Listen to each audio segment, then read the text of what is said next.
कमला के पहले भाग में आपने देखा कि कैसे संदूक में चुड़ैल ने कमला के शरीर को अपने वश में कर लिया था।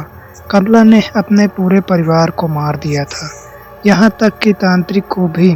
सुजीत कमला के अंदर से उस चुड़ैल को बाहर निकाल देता है और वह चुड़ैल जाकर एक बार फिर से उस संदूक में कैद हो जाती है।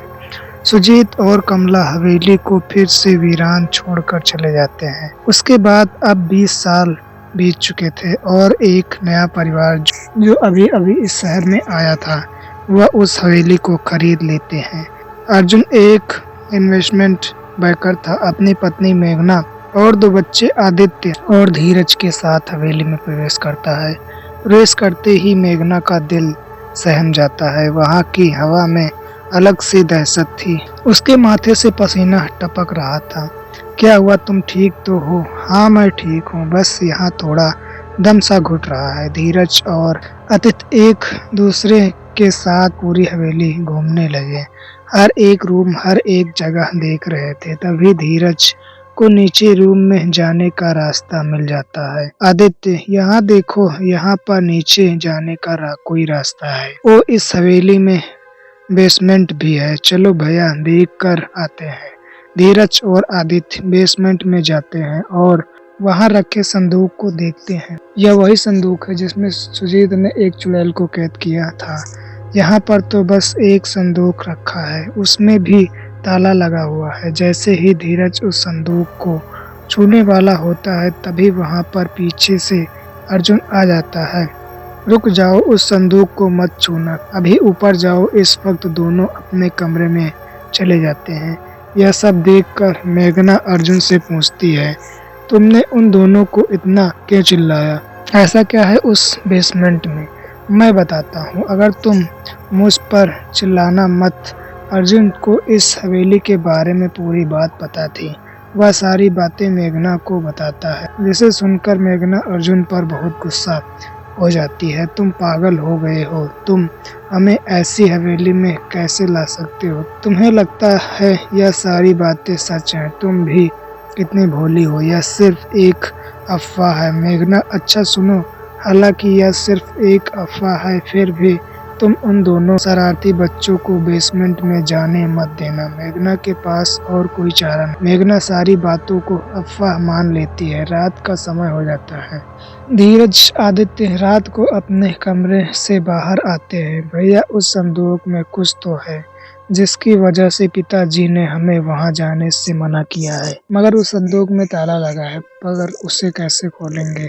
भैया, मैं अपने बाल के पिन से ही उस संदूक को खोल दूंगा। चलिए। रात के अंधेरे में धीरज और आदित्य बेसमेंट में पहुंचते हैं। आदित्य ताला खोल लेता है। उतने में ही पीछे से उनकी माँ मेघना आ जाती, लेकिन उनकी माँ आने में थोड़ा देर कर चुकी होती है, क्योंकि आदित्य संदूक खोल चुका था। तुम दोनों की खैर नहीं, तुम दोनों को यहाँ आने से मना किया था ना, फिर भी आ गए। चलो वापस ऊपर चलो। ना तो वह कुछ कह रही थी और ना ही वहाँ से वह हिल रही थी। धीरज, आदित्य, आज हम दोनों की खैर नहीं। आदित्य अपने जगह से जरा भी नहीं हिलता है और जब मेघना उसके करीब आती है तो आदित्य जोर से चिल्लाने लगता है, शरीर नया शरीर। आदित्य, जाओ, अपने पिता को उठाओ। धीरज वहाँ से जाने लगता है। आदित्य कमला में बदल जाता है। आदित्य अपनी माँ का सर पकड़ती है और उसे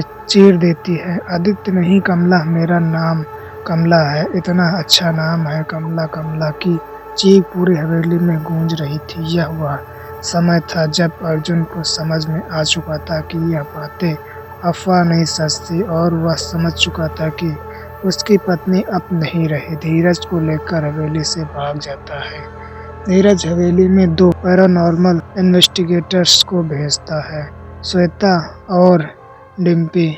मैंने ये कमला के बारे में सुना है। डिम्पी, खतरनाक आत्मा है, मुझे ढूंढ रहे हो। अचानक कमला उनके पीछे आ जाती है। उनका दिल थम जाता है। कमला श्वेता का गला पकड़ लेती है। कई दिन बीत गए, फिर भी श्वेता और डिम्पी बाहर नहीं आए। अर्जुन दूसरी ओर बर्फीले पहाड़ पर चढ़ने जा रहा था, जहाँ पर तांत्रिका रहती थी। अर्जुन को पहले से पता था कि वह दोनों पैरानॉर्मल इन्वेस्टिगेटर किसी काम के नहीं आएंगे। पहाड़ पर एक तांत्रिका अपने ध्यान में लगी हुई थी। जैसे ही अर्जुन उस गुफा में जाता है, तांत्रिका अपनी आंखें खोल लेती है। क्या मुझे नहीं पता तुम्हारी चिंता, बस पता है मुझे बालक, मगर दृष्ट तुम ही हो।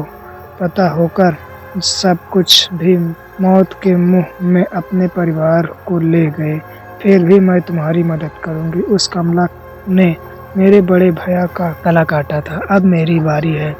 मुझसे बहुत बड़ी गलती हो गई तांत्रिका जी, मेरी मदद कीजिए। मैं अपनी पत्नी को खो चुका हूँ, अपनी बेटी को नहीं खोना चाहता। ठीक है, मैं तुम्हारे साथ उस हवेली में चलूंगी, मगर तुम्हें अपने बेटी को भी साथ लाना होगा, क्योंकि परिवार देखकर शायद तुम्हारी बेटी अदिति कमला से लड़ जाए। ये कमला पिछली बार एक कमला नाम की ही औरत के अंदर आई थी, मगर तुम्हारी बच्ची की उम्र सिर्फ 18 साल है। हमें पूरे दम से उस कमला से लड़ना होगा। तांत्रिका अर्जुन के साथ जाने के लिए तैयार हो जाती है। तांत्रिका जैसे ही हवेली में प्रवेश करती है, कमला की आवाज हवेली में गूंजती है। एक तांत्रिका को मैं पहले ही मार चुकी हूँ और यह एक नई तांत्रिका आई है। जिस तांत्रिका को तुमने मारा था वह मेरी बड़े भैया थे। तुमने मेरे बड़े भैया को मारा था कमला, मैं तुम्हें नहीं छोड़ूंगी, चाहे कुछ भी हो जाए। कोशिश करके देख लो। तांत्रिका तुम्हारा भी वही हश्र होगा। तांत्रिका सबको लेकर बेसमेंट की तरफ जाने लगती है। तभी उनके ऊपर मेघना की लाश गिरती है। मम्मी नहीं पापा, मम्मी चली गई। यह सब मेरी वजह से हुआ है, सब कुछ मेरी वजह से हुआ है। बहुत बेरहमी से मारा है मेरी पत्नी को। मेघना आप लोग अपने आप संभालो। कमला आप दोनों को तोड़ना चाहती है, दोनों अपने होशो हवास में रहो, वरना कमला कभी भी हमला कर सकती है। तभी कमला तांत्रिका पर हमला करती है। तांत्रिका अपने बस्ते से इंसान की राख निकालकर उसके ऊपर फेंकती है और वह तड़पने लगती है। तुझे क्या लगा मैं बिना तैयारी के तेरे पास आऊंगी? आज तुझे मैं फिर से उस संदूक में कैद कर दूंगी। तांत्रिका अपने बस्ते में हाथ डालती है और खंजर बाहर निकालती है और कमला अपना रूप छोड़ देती है और अदिति के आवाज में बात करने लगती है। पापा मुझे बचाओ, मैं मरना नहीं चाहती। पापा मेरे पास आओ। नहीं, उसके पास मत जाना बेटी। अदिति मेरे बच्चे, डरो मत, पापा है ना। कमला फिर से अदिति के शरीर पर काबू कर लेती है और अर्जुन का गला काट देती है। पापा तांत्रिका उस पर फिर से राख डालती है, मगर वह इस बार गायब हो जाती है। अर्जुन की मौके पर ही मौत हो चुकी थी।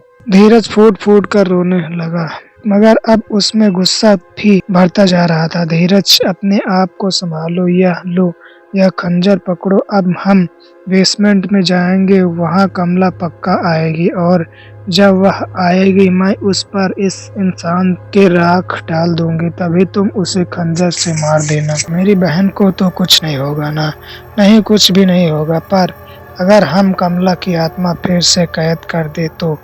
अगर कैद नहीं हुई तो तुम्हें खंजर मारकर अदिति को कमला दोनों को मारना होगा। अपने आप को संभालो और जरा भी नहीं चूकना। दोनों बेसमेंट में पहुंच जाते हैं। तांत्रिका संदूक में एक बांसुरी देखती है, उतने में ही कमला वहां आ जाती है और तांत्रिका पर हमला कर देती है। धीरज रोने लगता है, मगर उसके पास और कोई चारा नहीं होता। धीरज खंजर कमला के पेट में घुसा देता है। भैया मेरी मदद कीजिए, मैं मर रही हूँ, मुझे माफ कर दे अदिति, मुझे माफ कर दे। मम्मी और पापा के साथ मेरा इंतजार करना, मैं भी रास्ते में ही हूँ, मैं भी आ रहा हूँ सबसे मिलने। अदिति अपना दम तोड़ देती है। कमला का खेल खत्म हो जाता है। जैसे खंजर से धीरज ने अदिति को मारा था, उसी खंजर से धीरज अपनी भी जान ले लेता है। हवेली एक बार फिर से बंद हो जाती है। एक खुशहाल परिवार पूरी तरीके से खत्म हो जाता है और एक खुशहाल परिवार का यहीं पर दुखद अंत हो जाता है।